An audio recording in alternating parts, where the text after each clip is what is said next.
Australia's largest pay TV company, Consolidated Media, is soaring in Sydney today. That's after Rupert Murdoch's News Corp offered to buy the company for $2 billion. Let's get over to Shraysi Tandon in Sydney, who has the details. Hi, Shraysi.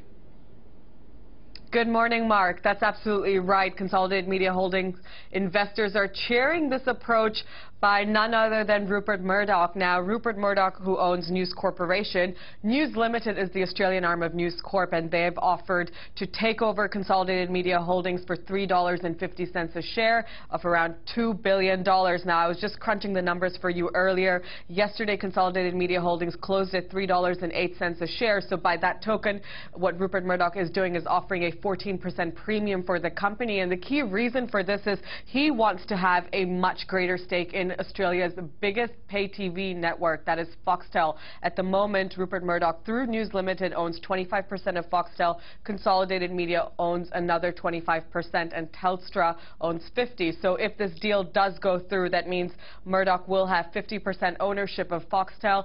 In addition to that, he will also have full ownership of Fox Sports.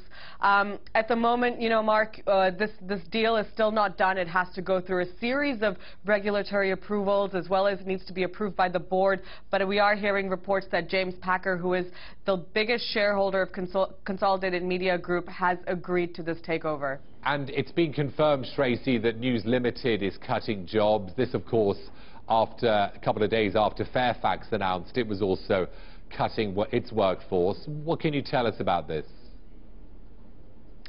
That's right, News Limited. You know, there were rumors earlier on this morning that they were cutting. Are they cutting? Are they going to follow in Fairfax footsteps? And now, as you mentioned, there's confirmed reports of this happening. We haven't got solid numbers yet at the moment, Mark, but we are hearing reports that it is around 1,000 job cuts. Now, this, of course, just 2 days hot on the heels of Fairfax announcing those 1,900 job cuts to their staff. The key reason for this is consolidation of their print and digital businesses, Mark.